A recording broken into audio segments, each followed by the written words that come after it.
క్రీస్తునాథుని యందు ప్రియ సహోదరి సహోదరులారా, సామాన్య 27వ ఆదివార ధ్యానాంశానికి మీకు స్వాగతం.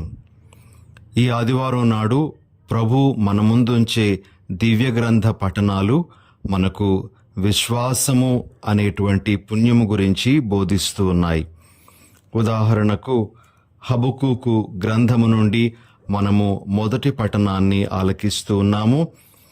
ఈ మొదటి పఠనంలో హబక్కూకు గ్రంథము 2వ అధ్యాయము 4వ వచనంలో మనము ఈ విధంగా చదువుతాం. ఆ సంగతి ఇది, దుష్టులు కొనసాగరు, కాని నీతిమంతులు భక్తి విశ్వాసముల వలన జీవింతురు. అదేవిధంగా ఈరోజు మనం ఆలకించిన సువార్త పఠనము లూకా సువార్త 17వ అధ్యాయము 5వ వచనము నుండి 10వ వచనం వరకు గ్రహింపబడింది. 5వ వచనంలో శిష్యులు ప్రభు మా విశ్వాసమును పెంపొందింపుము అని కోరడము మనము ఆలకిస్తాం. ఇలా విశ్వాసానికి సంబంధించినటువంటి విషయాలు మనకు సువార్త పఠనంలో కూడా కనబడుతూ ఉండగా, పౌలు గారు తిమోతికి రాసినటువంటి 2వ లేఖ నుండి మనము 2వ పఠనాన్ని తీసుకున్నాం.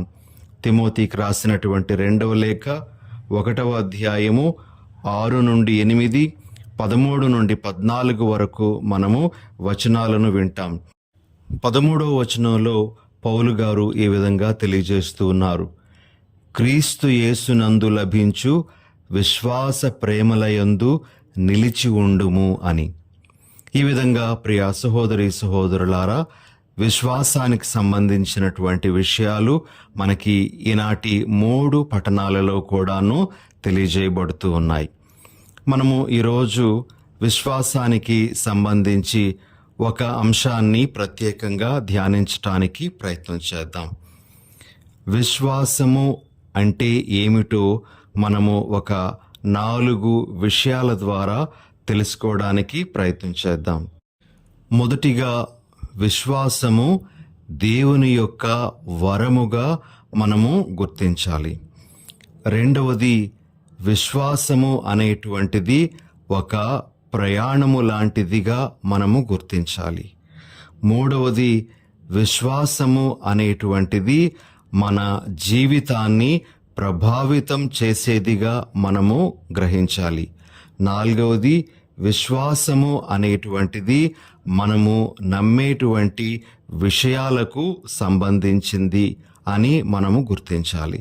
ఇలా 4 ముఖ్యమైనటువంటి అంశాలను ఈరోజు విశ్వాసానికి సంబంధించి మనము ధ్యానించటానికి ప్రయత్నం చేద్దాం. ప్రియ సహోదరి సహోదరులారా, మొట్టమొదటిది, విశ్వాసము అనేటువంటిది దేవుని వరము. ఇది మనకు మనంగా సంపాదించుకునేటువంటిది కాదు.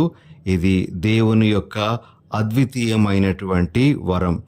అందుకే మనము పౌలు గారు తిమోతికి రాసినటువంటి 2వ లేఖలో 1వ అధ్యాయము 13వ వచనంలో ఈ విధంగా విన్నాం: క్రీస్తు యేసునందు లభించు విశ్వాస ప్రేమలయందు నిలిచి ఉండుము. విశ్వాసము అనేది మనకు దేవుని నుండి లభించేటువంటి గొప్ప వరంగా మనము గుర్తించాలి.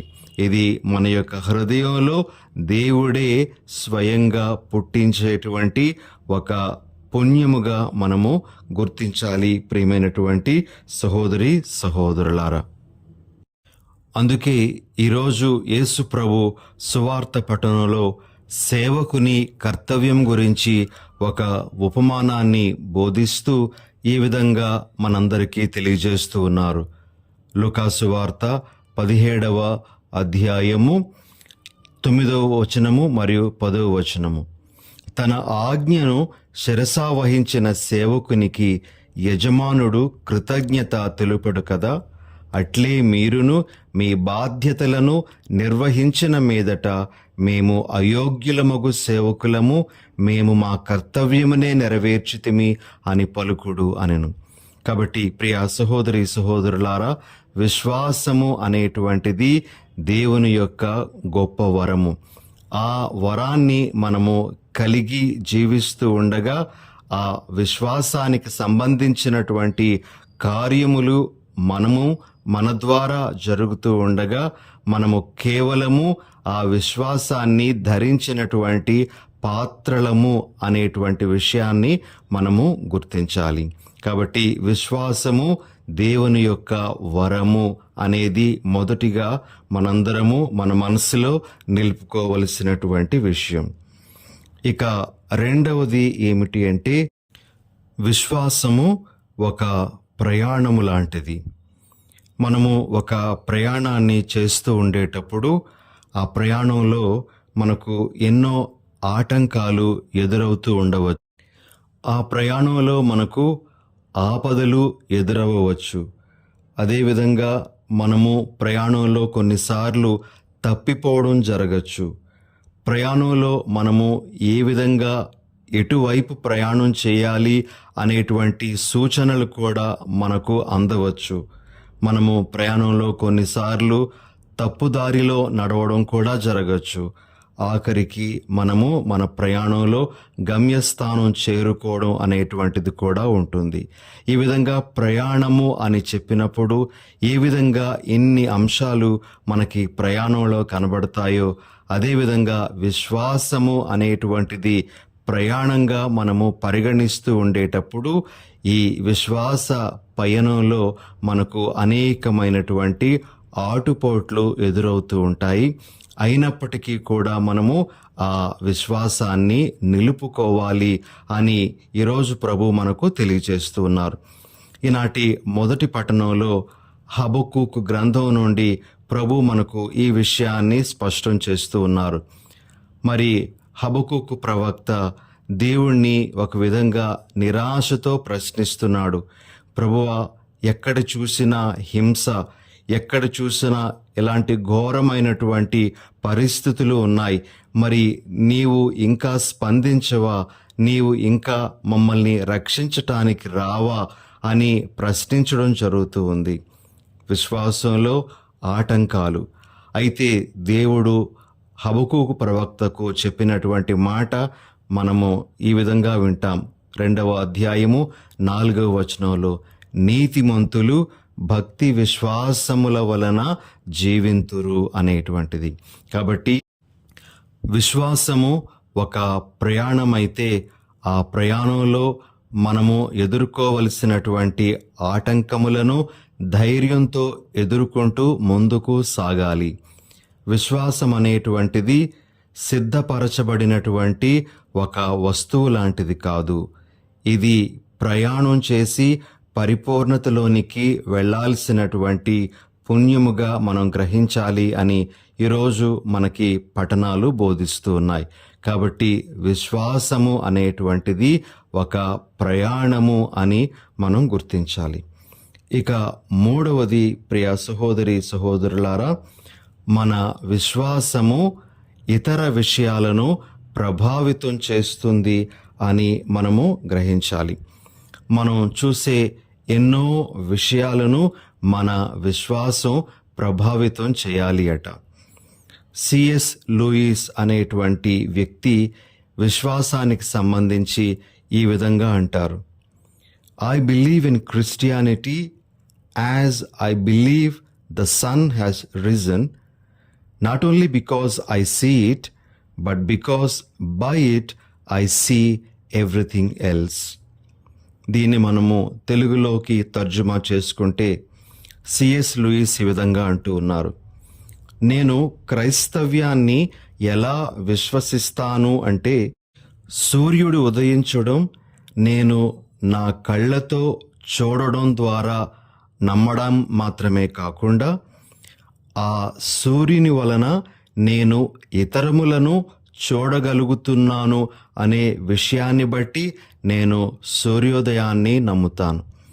అలాగే నా యొక్క విశ్వాసము ఇతర విషయాలను ప్రభావితం చేయడం ద్వారా నా విశ్వాసము ఎలాంటిదో నేను నమ్ముతాను అని ఈ సిఎస్ లూయిస్ అనేటువంటి ఆయన అంటారు.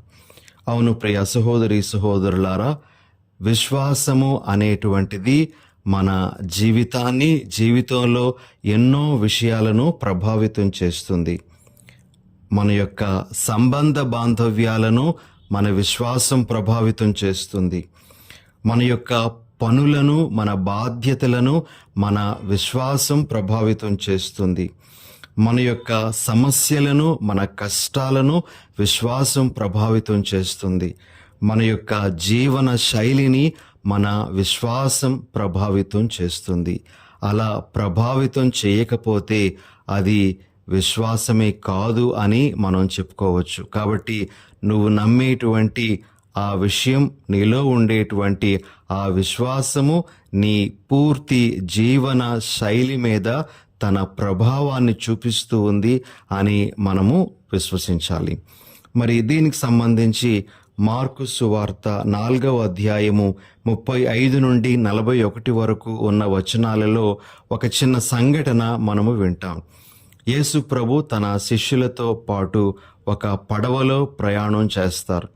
మరి సముద్ర మధ్యంలో ఒక పెద్ద తుఫాను చెలరేగడం, ప్రభువు ఆ పడవలోన నిద్రపోతూ ఉండడం అనేటువంటి విషయం మనం ఇక్కడ గమనిస్తాం.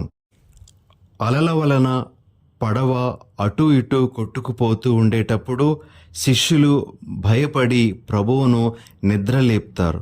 ప్రభువా, మమ్ము రక్షించండి అని వారు కేకలు వేసి ప్రభువును కోరడం జరుగుతుంది. ప్రభువు ఆ తుఫానును శాంతపరచడం మాత్రమే కాకుండా వారిని ప్రశ్నిస్తారు, మీకు విశ్వాసము లేదా? మీ యొక్క విశ్వాసము ఏమైంది అని ప్రభు వారిని ప్రశ్నించడం జరుగుతుంది. ప్రియ సహోదరి సహోదరులారా, మన విశ్వాసము మన అన్ని జీవిత సమస్యలలో, అన్ని జీవిత పరిస్థితులలో తన ప్రభావాన్ని తప్పనిసరిగా చూపించాలి. మన విశ్వాసమే మనలను ప్రభావితం చేసేటువంటి గొప్పదైనటువంటి విషయంగా మనం గ్రహించాలి అని ఈరోజు ప్రభు మనకు తెలియజేస్తూ ఉన్నారు. ఇక ఆఖరుగా ప్రియ సహోదరి సహోదరులారా, విశ్వాసము మనము నమ్మేటువంటి సిద్ధాంతాలను మనకు తెలియజేసేటువంటిది.